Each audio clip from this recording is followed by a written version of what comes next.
right, good morning, everyone. My name is Osvaldo Ramos. I'll be your host today. Currently, my topic right now is cyber threats against small businesses and entrepreneurs in 2021. Now, I just wanted to introduce myself a little bit, just about myself and my topic, and as well as what we will be discussing today. My name is Osvaldo Ramos. I go by Oz for short. I'm a systems network security analyst for Space Dynamics Laboratory. They're a nonprofit DoD conglomerate that works closely with USU. Even though they're owned by them, they kind of have their own projects, so they're a little bit separate. So it gives me a little bit of background as well as the knowledge and forefront to do different projects, work on different sectors, and be able to monitor the different networks and typologies that we have for each different project. We are kind of not necessarily a space force, but we do work with space projects, and we do install and build different pieces of that puzzle. So that's a little bit about me. I'm going to push on forward to the topic at hand, and I wanted to talk about what it means to be cybersecurity compliant, and also the topic that I chose. Now, in the past, there's been a lot of misunderstandings of what cybersecurity is. Previously, it used to be known as info security, or infosec for short, and now it's called cybersecurity as the new hot term. So in the past, a lot of people understood, hey, this is what we need to do to create an infrastructure, and an infrastructure would be a network. It would also be a typology of different LANs, different VLANs, different connections that you need to have all throughout your network, campus, or area that you decided to set that up for.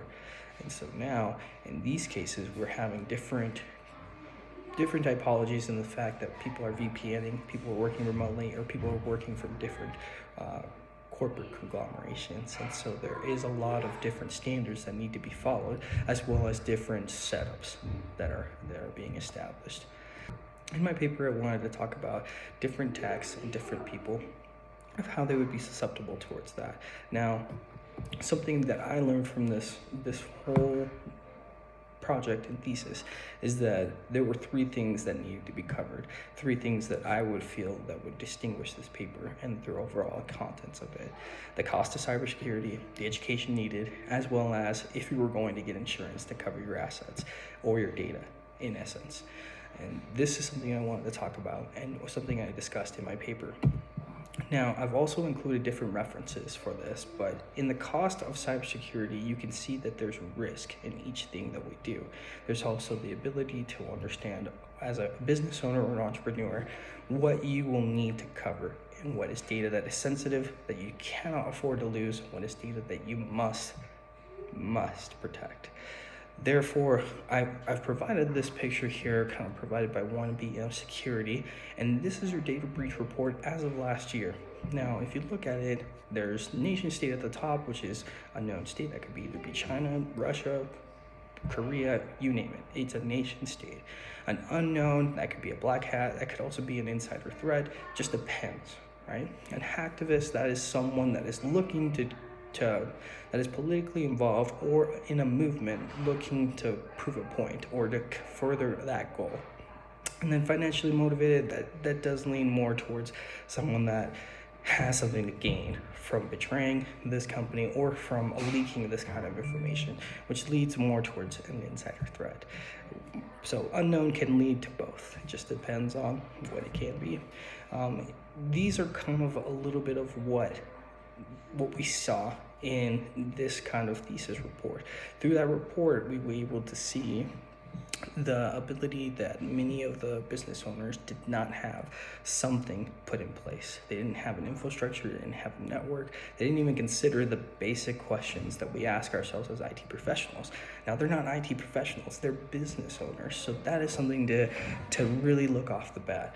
Business owners won't consider this. Business owners will simply do what they need to do, is grow their business and work in it.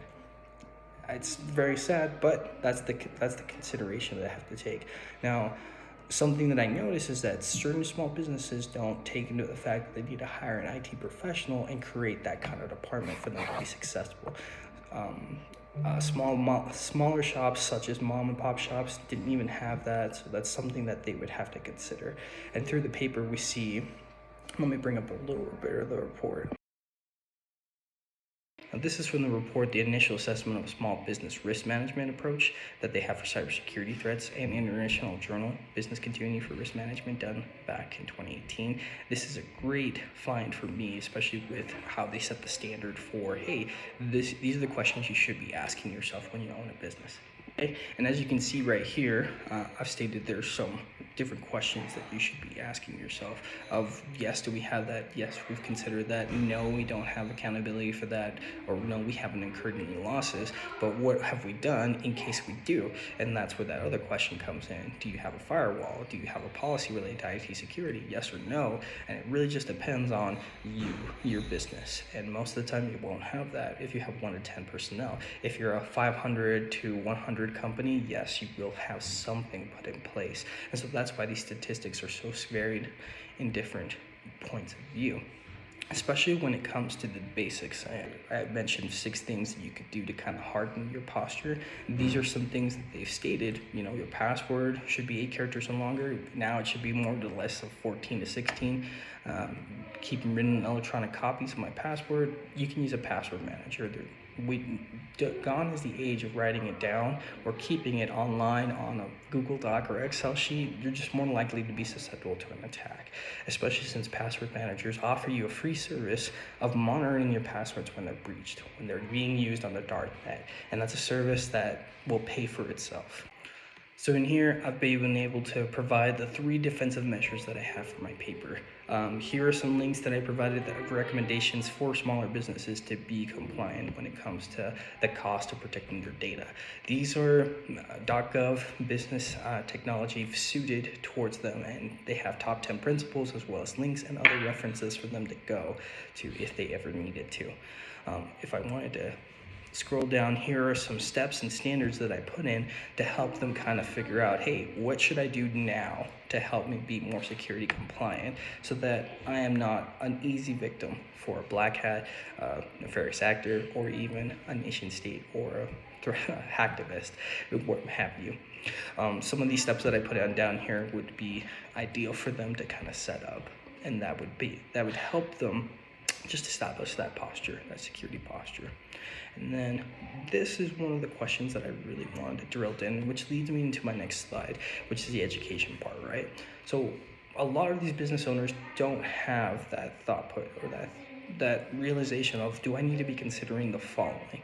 And I don't know when that moment happens. It must happen either during an advisory meeting, but again, like I said, my research was more drilled down towards mom and pop shops, 1 to 10 people personnel, and just the business owner always working in his business, not really considering the factors of we're going to be a target.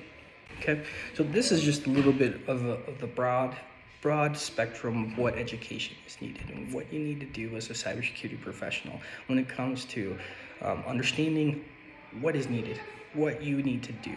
And the last thing I wanted to cover on this education is this video that I have here. It can mean the difference between you understanding and solely taking the responsibility or just simply hiring someone out. And as a business owner, you should be hiring someone out. Regardless of whether you have 1 or 2 employees, you need to justify that cost with how the trends are today. Because we live in such a heavily technology field, we need to provide this kind of solution. It's just needed in these days. Just like having a computer is just needed. Your cell phone is just needed to create that business revenue that you desire and require.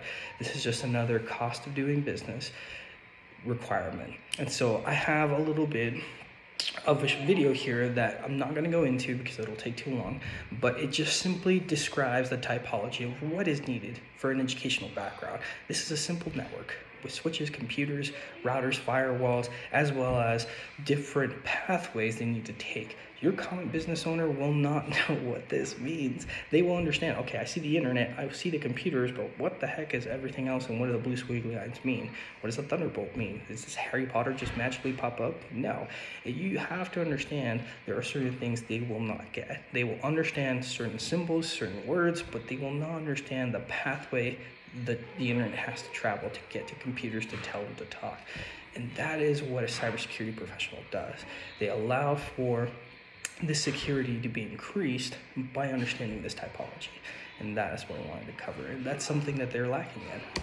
Now, moving on to the next slide.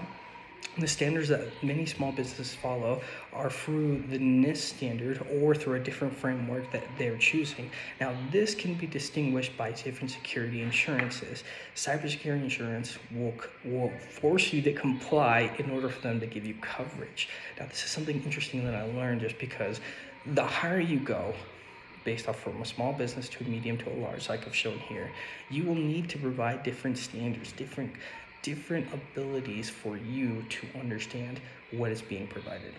Okay, and then here we have our realistic classification of the topic and how it applies to everyone else. And so this was something that ideally was something that I could relate, that anyone could want to know more about this topic. So that's something that really helped with this research. And then evaluating the effectiveness of the sample that we had. And so for me, targeting small businesses was essential towards contributing to this project.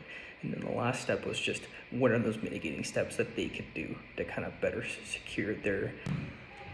Okay, and then for future work, we wanted to make sure that the assessment type was good. That's something that I really wanted to kind of dial down. Something that I noticed was the small business kind of ranges from 1 employee all the way to 500 employees. That's what it's classified as.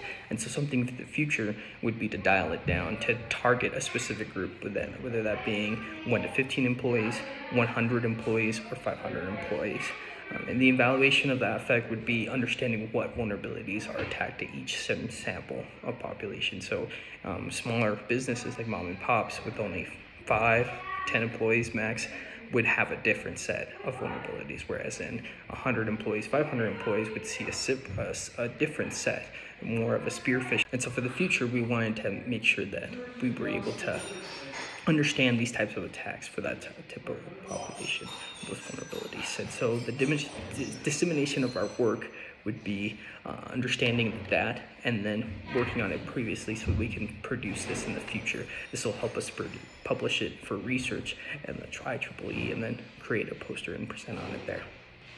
All right, and I just wanted to kind of end this whole presentation on acknowledgments. We wanted to thank our professor, especially you, for providing this opportunity for us to actually conduct our own personal project, and especially to our cohorts for their reviews, their output, their thoughts and ideas, as well as the recommendations on how to take this project to the next level. Thank you so much for paying attention, and we hope that you guys have